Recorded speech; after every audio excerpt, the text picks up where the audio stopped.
Rain, rain, go away, come back another day. Do you remember that as a child saying that? And what you're seeing here is me outside the Barnes and Noble waiting to go in. And this is a storm that happened. And I'm going to talk about what put me in this predicament. Before I get going, let's go ahead and read that disclaimer. No advice should be seen as a recommendation, as I am not a licensed financial advisor, and this is for educational purposes only. So this was me inside of my car, and what you don't know is probably 15 minutes before this, it was just sprinkling a little bit, just dripping, kind of just dripping down a little bit, but I wanted to wait until it totally stopped, because this is Texas and we know, hey, if you don't like the weather, then just wait a few minutes and it'll change. But in this case, this is what happened, and you can see it just started storming and pouring. I ended up having to wait like 45 minutes, and even then it didn't totally stop. So I just decided, look, let me just go and grab this umbrella in the back, go ahead and go inside. It's not perfect. Let me go ahead and do it now. But the point is, if I would have went when it was just dripping and just a little drizzle, I would have been better off than even when it slowed down a little bit, because I still had to use my umbrella. And that got me thinking about a scripture for this week's video. Ecclesiastes 11:4 from the Amplified Bible says, "He who watches the wind, waiting for all conditions to be perfect, will not sow seed. And he," and this is my underlining, "who looks at the clouds will not reap a harvest."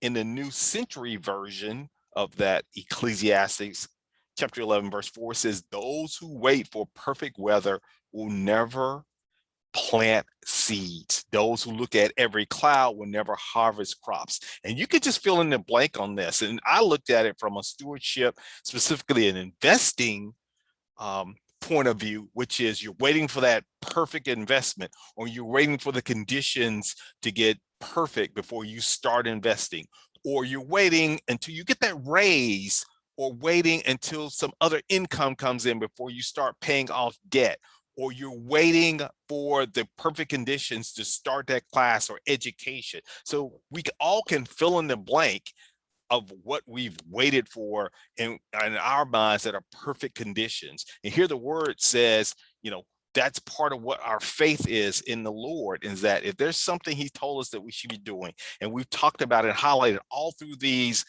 stewardship videos, the biblical principles that he's pointed to, that we should get on it and start going at it, not waiting for perfect conditions. As you see from my previous video, I waited and it got worse. And so I wanted to use the backdrop of debt.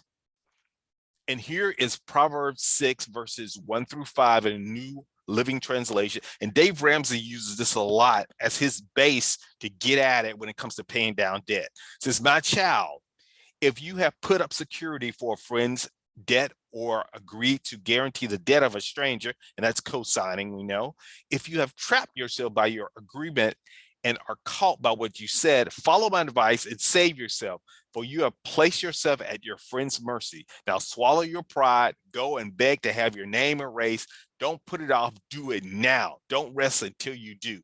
Save yourself like a gazelle escaping from a hunter, like a bird fleeing from a net." Now let's look at it from the Message Bible. It says, same scripture, Message translation, "Dear friend, if you've gone into hock with your neighbor or locked yourself into a deal with a stranger, if you've impulsively promised a shirt off your back and now find yourselves shivering out in the cold, friend, don't waste a minute. Get yourself out of that mess. You're in that man's clutches. Go put on a long face, act desperate. Don't procrastinate.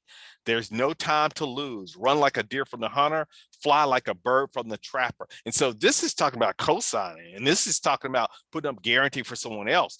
The same principle, and it's even more so when it comes to your personal debt.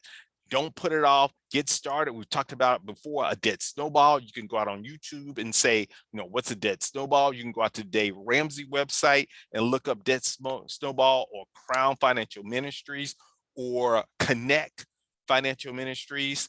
All of those are different resources in the area of debt. And as I said earlier, you can fill in the blank of what you're holding off to the perfect conditions. The principle is get at it and go after it. So let's look at this week's market as we transition. The earnings that are coming out on August 23rd, we've got a lot of consumer, a lot of diversity when it comes to different ones that are being reported. You've got areas like Best Buy, that's in the consumer area. Nordstrom is in the consumer area. Intuit, also tech and financial. You've got Box, which is Dropbox.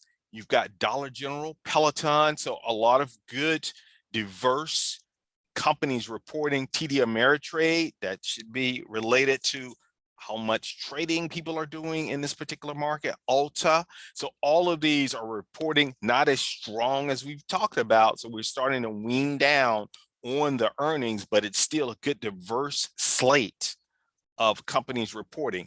And here's a reminder about the recommendations I make are not to be seen as recommendations, just training purposes only. So no advice, because I'm about to mention a company here and an ETF coming up. So I got this in my email on the day I was videoing the stewardship, and it was a Nike advertisement that popped up in my email. And it's interesting because that's a thing I saw on Instagram that I thought was pretty interesting. And it was almost like God was validating or affirming what I was using from this Instagram post. And here's the Instagram post that I love. And it was really like a parent talking to their child. And it says Nike shoes versus Nike stock. 10 years ago, both Anthony and Stella bought Nike. Every 3 months, Anthony spends $150 on a pair of sweet Nike shoes. He owns 40 pairs of old worn shoes. Stella, every 3 months, invests $150 into Nike stock. Stock worth $22,350 and gets $170 a year in dividends, and it continues to grow. So I was saying, instead of buying, I don't know, an electronic game, of course, we know GameStop is out there. Instead of buying a Tesla, of course, Tesla stock would be awesome. So just a mindset, and I thought that was interesting. And I thought it was interesting that it was using Nike as an example. And here's this Nike advertisement shows up in my Yahoo email.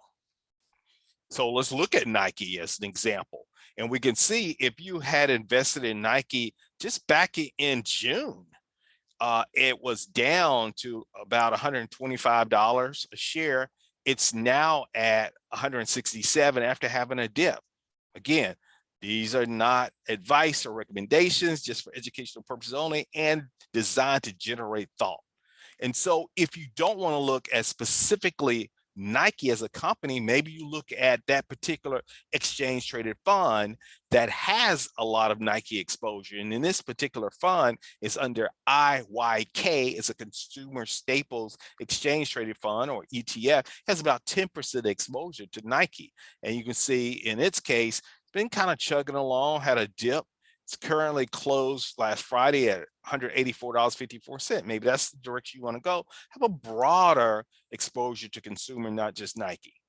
So as we always do, here's a resource that's available to you. And we talked before, if Nike is a little rich for you, $173.85 and closed at $167.79 this past Friday, you could look at something, and we talked about this before, stock slices. And Charles Schwab is a company that offers those. Fidelity also has, and there are other companies where you can do, and in this case, you could use Nike, for example, and you could do a $5 minimum per stock.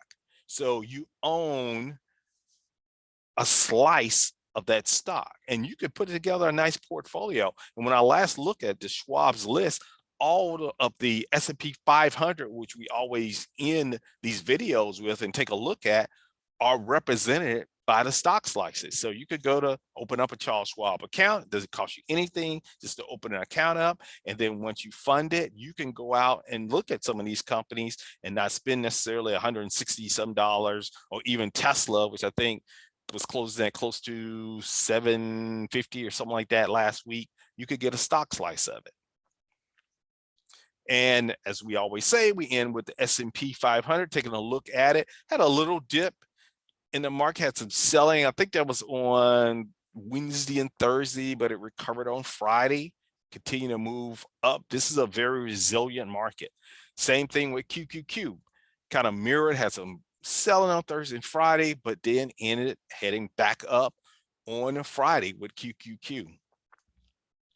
This ends this week's stewardship video. We'll see you next week. As always, you can subscribe by going to the YouTube channel, searching my name, Al McClaney. You can set up a notification, let you know when the videos have been dropped. You can always email me at a_McClaney@yahoo.com if you got questions, comments, or things you would like me to cover in these videos. And as my pastor Davis always says, D.D. White Davis at St. John Baptist Church Unleashed, he always says, have a good week and remember to keep a good spirit. And we say on the stewardship video, remember Jesus is Lord, therefore he is owner, but we are his faithful stewards. Have a great week, everyone.